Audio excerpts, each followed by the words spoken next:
good morning and welcome back to Monday with the Mayor. I'm your host, Mayor Jody Carney.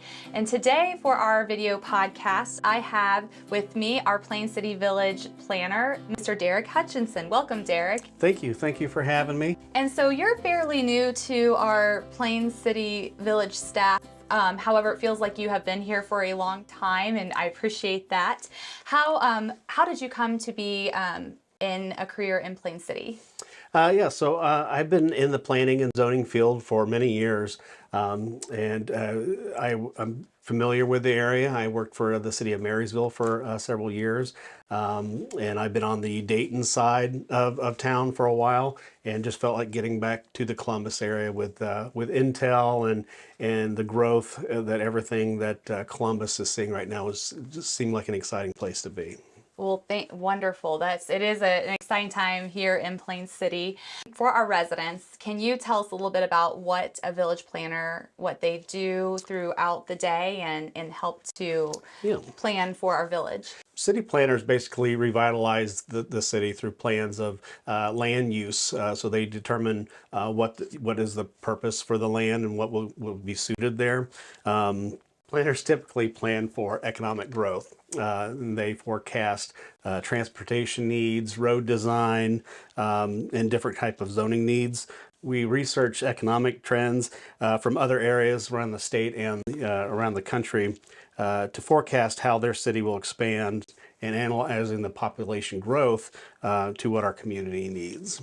So when people ask, like, how did this happen or why did this go here, there's a lot of thought process that goes into that, and lots of some things that I didn't understand, like traffic studies, different impacts to the community that you help to assist with on a day-to-day basis. That's correct. Yeah, there's multiple different zoning districts that allow different uses. So we look at that as a whole. We want to make sure that a use in a certain property, a piece of land, is compatible with the surrounding properties.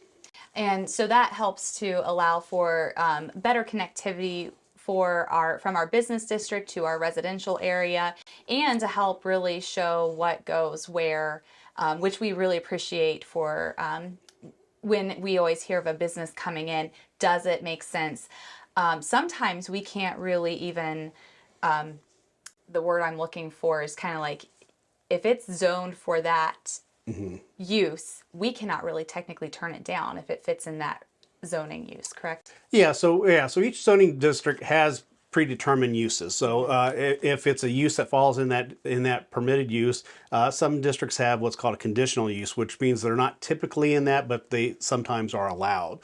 Just because the conditional use is listed doesn't mean that it will be approved. It still has to go through the planning commission process.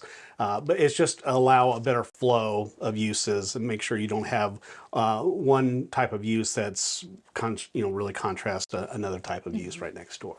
Wonderful. And who within the community do you typically work with? I work hand in hand with government officials, business owners, and residents, basically to assist them with zoning permits. Wonderful. And what type of projects require a zoning permit? Sure.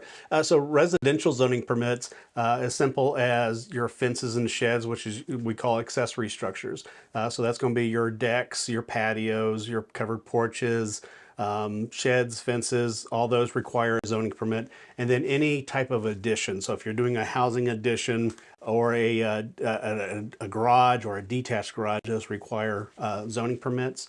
Now on the commercial side, almost every aspect of exterior will go through a zoning process, whether it's a modification or a change of the exterior, any types of additions, and then signages as well. So temporary or permanent signages has to be permitted. And how long does it usually take once you file your permit and to get it approved?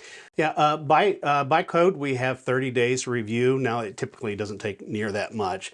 For your typical residential zoning permit, sheds and fences, usually it could have a couple of days, maybe up to a week at the most. Commercial zoning, though, it could be a little more time consuming depending on the project size and the project type. It could take a week to maybe 2 or 3 weeks, just depending on the review of the size of the project. when it comes to like an HOA, should they contact their HOA first before coming in, or should they work hand in hand with the zoning office? Yeah, so HOAs, they govern their own regulations. So it is very important to know your HOA regulations. If not, contact your HOA prior to that, because we technically could permit permit and approve. We could technically approve a permit for, let's say, a shed, or your HOA may not permit a shed. So it's definitely important to check with your HOA first. That's great. And how do you get an application? Yeah, so there's a couple ways you could get the permit. You could go to our Plain City website, and on the homepage you could visit Plans and Code Compliance portal, and you could submit everything online, or you could stop into the village offices and pick a paper copy up. Great.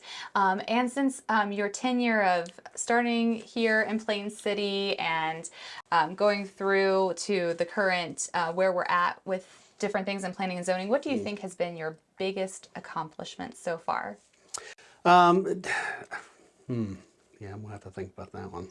You hit me with threw a ringer. Yeah, you did. You threw a curveball on me there. Suggestion. Yeah. I'm going to say my biggest accomplishment is just the relationships that I'm making, with other staff members, business owners, and residents. Plain City is a special place, and we have a lot going on. There's a lot of growth coming. So it's important to have those relationships and keep that open communication, just so everyone's on the same page and everyone's aware of what's going on. I know that I appreciate, as the mayor, getting to be involved in a lot of the upfront conversations that typically in the past that we haven't been able to be a part of, such as like when a developer comes in and really like lays out that first concept and things that I can offer as a resident's perspective. Even though our staff cares about the town as a whole, sometimes it's, it's easy to lose sight of, what do the residents want, but to see that and offer that opinion has been a great thing that I have come to appreciate while working with you. Yeah, and even in the short time I've been here, we've had a lot of those meetings already. So there's a lot more to come. So yeah, I'm excited to see what Plain City is going to look like in the future. Yes. And is there anything else that you would like to tell our residents and business owners, or whoever may be joining us with Monday with the Mayor, and like to share with them before we close out today's episode? Yeah. Basically, any questions, if you're not 100% sure if you need a zoning permit or if it requires any type of permit, you can email me or call my office, and I'll be happy to talk to you about your project or answer any questions that you have. Great. Well, thank you, Derek, for joining us today on Monday with the Mayor. Really appreciate your insight and your knowledge that you are sharing with us, and hopefully that we can have you back on in a future episode. Will do. Thank you for having me. Thank you. And that concludes our next Monday with the Mayor. I look forward to bringing you another episode. Again, you can view these every second and fourth Monday of the month. Coincidentally, they line up with our council meetings that is open to the public, and you can also stream on our Village's YouTube channel. So again, until next time, have a great day, Plain City.